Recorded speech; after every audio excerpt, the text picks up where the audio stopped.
Hello, we're going to talk about food journaling, how to do it, and why it's important. So, first of all, why is food journaling important? Well, one of the things that happens sometimes when we are on program is we're really dedicated at the beginning. Our willpower is really high, our why is really strong, and we do really great. And then we go off plan, and all of a sudden it's like, oh, I can't get back on plan. No matter how hard I try, I just keep going off plan. And the reason for this is because when we go off plan, we are breaking a promise to ourselves, right? When you say, I'm going to be 100% on plan, and then you go off plan, your brain goes, oh, she doesn't really want to be on plan. And so it makes it a lot easier. And you're like, I had all this willpower in the beginning. Why is this so hard now? And that's why. So what food journaling does is it builds up your confidence in yourself and allows you to start being consistent again.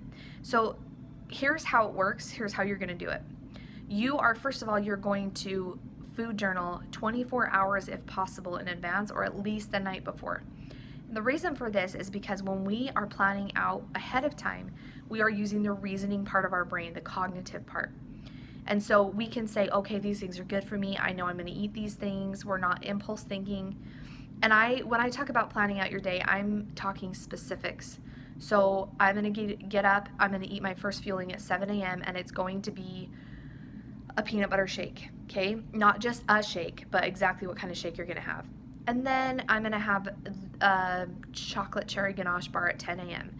And then I'm gonna have mashed potatoes at noon. And then so you're being really specific, okay? Even down to your lean and green. Now, I make that plan. Then the next day comes and I'm like, I wake up and I'm like, you know what? I think I really want a chocolate cherry shake for breakfast, not peanut butter. I have in my food journal peanut butter, so I stick to the plan. You're going to stick to that thing like it's your food Bible, because that is building up your confidence in yourself. If you're changing things in there, it's not going to work. It's not going to be effective, okay? Now, what happens when you wait and you try to do your food journal the last minute? Let's say it's the morning and you're trying to hurry and write out your food journal for the day. You're using what's called your primal brain at that point, which I like to explain it like, if you think about primates, monkeys, they just act, react. If they're hungry, they eat. Monkey see, monkey do, right? So what's happening with doing this food journaling is you're using the reasoning part of your brain. And if you're not planning it out far enough in advance, then you're not going to have the same effect, okay? So that's what you're going to do as far as how it's done. Now, the second half of food journaling is the check-in. So you're going to check in with your coach at the end of every day and report how you did. I'm not saying you get on there and say, I ate this at this time and I ate this at this time. You're just going to say, thumbs up, I did great. I stuck to my food journal. I'm really proud of myself today. Or I did really good, all except this, and these were my thoughts, and this is how I was feeling. And then under the day when you didn't do well, I want you to journal out, this is where I went off track, this is why it was tough for me, and then underneath that, what can I learn from this to stay on track tomorrow? And then you're going to make notes there. Okay, so you're going to build on those learning experiences when you go off plan so that you can continue to grow and learn. Now, hopefully the food journaling works and you're not going off plan at all, but that's what I want you to do if you do. Checking in with your coach is a huge part of this because you need that accountability.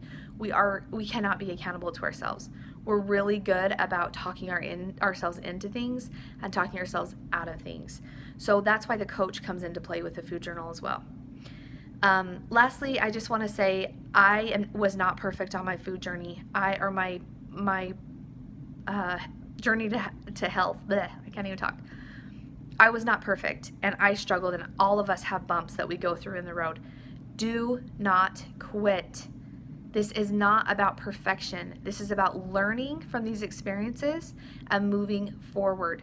I promise you, if you stick with it and you check in with your coach, you will be successful with this technique. Now, I do recommend you do the food journal for about a week.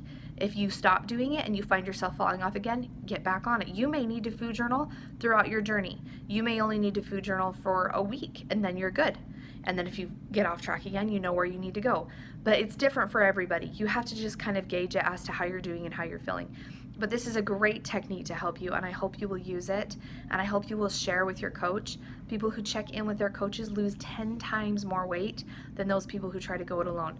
There's a reason coaches are so important. So make sure and check in with your health coach. Thanks so much.